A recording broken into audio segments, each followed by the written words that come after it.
beautiful cumulus clouds. It is the ravishing beauty of the mountains. It is the gorgeous sound of the music. It is the delight of the children. When wildlife officials in Florida first floated the idea of turning captured predators loose back into the swamp on purpose, most people assumed it was a joke. Release snakes to catch snakes. It sounded like a punchline, not a policy. But behind the mockery was one of the strangest, most effective wildlife programs ever attempted in the United States. And once you understand how it actually works, you'll never look at the Everglades the same way again. To understand why Florida would do something this unusual, you have to understand just how badly the Everglades has been losing the fight against an invader most people have never even seen up close. The Burmese python is not native to Florida. It's a massive constrictor from Southeast Asia that can grow past 15 feet long and weigh well over 100 pounds. Nobody planned for it to end up in South Florida's wetlands. It got there through the exotic pet trade, and then through pure bad luck. In 1992, Hurricane Andrew tore through South Florida and destroyed a python breeding facility, scattering snakes into the wild. Around the same time, pet owners who had bought baby pythons only to watch them grow into unmanageable, refrigerator-sized animals began quietly releasing them into canals and marshland rather than dealing with the problem themselves. For a while, almost nobody noticed. Pythons are extraordinarily good at not being seen. Their mottled brown and tan skin blends perfectly into the reeds and cypress roots of the Everglades, and they spend much of their time coiled motionless, waiting. But by the early 2000s, biologists doing routine wildlife surveys started noticing something alarming. The mammals were vanishing. Raccoon sightings dropped by the vast majority. Opossum numbers collapsed. Bobcat populations shrank dramatically. Marsh rabbits, once common enough to spot on almost any drive through the park, became almost impossible to find in areas where pythons had taken hold. Researchers eventually ran a controlled experiment to see just how bad the problem was. They released dozens of marsh rabbits fitted with tracking collars into python territory and watched what happened over the following months.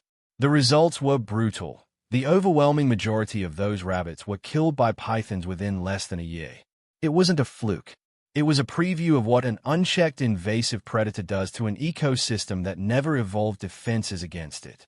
By the time the state fully grasped the scale of the problem, the python population had already exploded into the tens of thousands, spread across a range stretching from south of Lake Okeechobee down through the Keys. And here's the part that made the crisis feel almost hopeless. Pythons are nearly impossible to find. They can lie completely still for days. Their camouflage is close to perfect. Even experienced hunters walking directly past a python in tall grass often miss it entirely. Florida could throw all the manpower it wanted at the problem, and it still amounted to searching for camouflaged needles scattered across 1.5 million acres of swamp. That's the desperation that eventually led to an idea so strange it sounded like satire. What if, instead of hunting for pythons the old-fashioned way, you let a python do the hunting for you? The program that grew out of that idea is often nicknamed the scout snake strategy, though old-timers in the field sometimes call it by its older, blunter name, the Judas snake technique, a reference to the idea of an animal that leads researchers straight to its own kind. It was pioneered by biologists working with the Conservancy of Southwest Florida, and it flips the entire logic of invasive species control on its head. Here's how it works. During the winter breeding season, researchers capture wild male Burmese pythons across a wide stretch of Southwest Florida. Rather than immediately euthanizing them, they bring the males back to a lab, sedate them, and surgically implant a small radio transmitter into their body cavity. The surgery is minor and the snake recovers within days. Then comes the part that sounds almost too counterintuitive to be real. The researchers release that same python, the one they just caught, right back into the wild. The reason isn't sentimentality, it's biology. Male Burmese pythons are driven by an intense, almost single-minded instinct during mating season.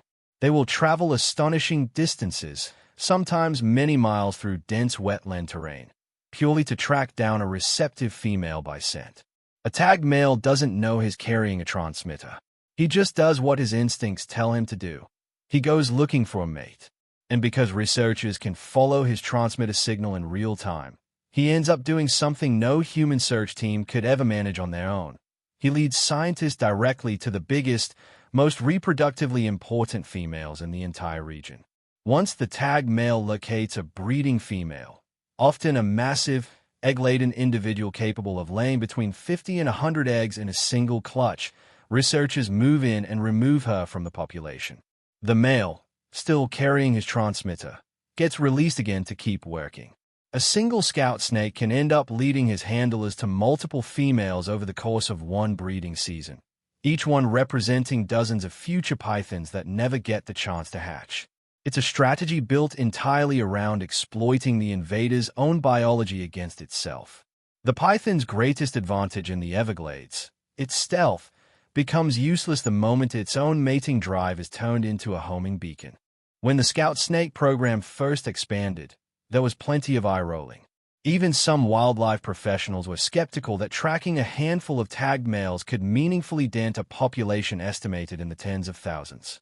It sounded like a boutique research project, not a real solution. Then the results started coming in, and the skepticism started to evaporate.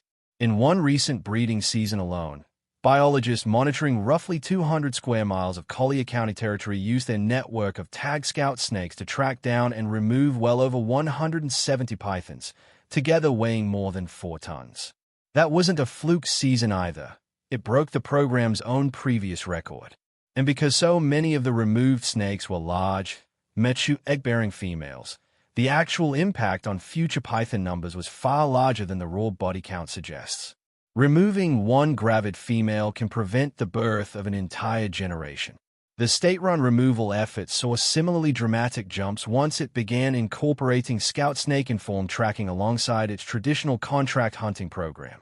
Officials reported that removals in the summer of 2025 nearly tripled compared to the same period the year before, with hundreds of pythons pulled from the Everglades in a single month, more than had been removed during the entirety of the previous year in that same window. Program administrators noted that their workload for managing and coordinating hunters had dropped sharply even as results climbed, a sign that the tracking data was making the whole operation dramatically more efficient. Python hunters working the program also saw their pay increase substantially as their success rate improved. Suddenly, the strategy that had sounded like a joke was the single most productive tool in Florida's entire python fighting arsenal. If a snake that hunts its own species wasn't strange enough, the next twist in the story is even harder to predict: fashion. Florida officials eventually partnered with a Miami-based company that had built its entire business model around turning invasive species into consumer goods. The company sources python skins, along with material from other invasive species like lionfish and a type of destructive carp found in the Mississippi River Basin, and transforms them into leather-style goods, wallets, shoes, belts, and other accessories marketed explicitly as sustainable alternatives to traditional exotic leather. For the state, the partnerships solve a problem that had quietly been holding the program back: cost. Hunting pythons across 1.5 million acres of wetland is expensive, and paying hunters by the hour or by the snake adds up fast when a healthy population can produce thousands of new hatchlings every single season. By creating a commercial market for the removed python skins, the arrangement gave the removal program an additional funding stream that didn't rely purely on taxpayer dollars. State officials pointed to the partnership as a major factor behind the record-breaking removal numbers, crediting it with helping to triple the pace of removals within a matter of months. It's an unusual alliance, a conservation program teaming up with a fashion brand, but in a fight against an invasive species with no natural predators and an almost unlimited appetite, officials have made it clear that they are willing to use every tool available, no matter how unconventional it looks on paper. It's worth pausing to understand exactly what Florida is up against, because the scale of the python problem explains why such an unusual solution was ever necessary in the first place. Burmese pythons have essentially no natural predators once they reach adulthood in Florida. In their native range in Southeast Asia, they exist within an ecosystem that includes tigers, leopards, and other large predators that keep their numbers in check. In the Everglades, an adult python can grow to enormous size with nothing standing in its way.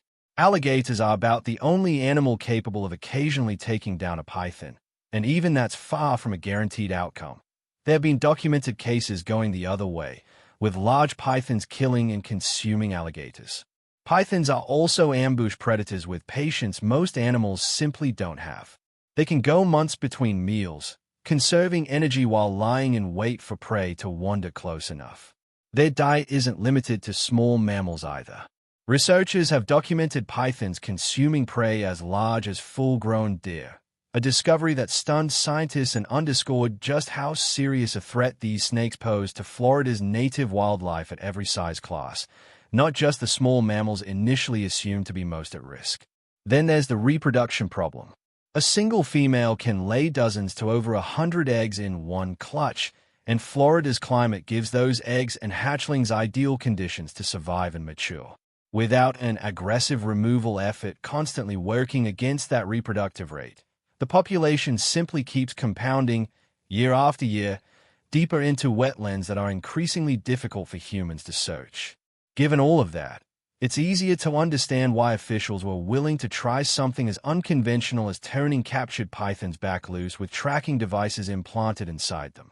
Conventional hunting alone, no matter how well-funded, was never going to be enough to keep pace with an animal this well-adapted to disappearing. Behind the statistics and the biology, this program runs on people willing to do genuinely difficult, occasionally dangerous fieldwork.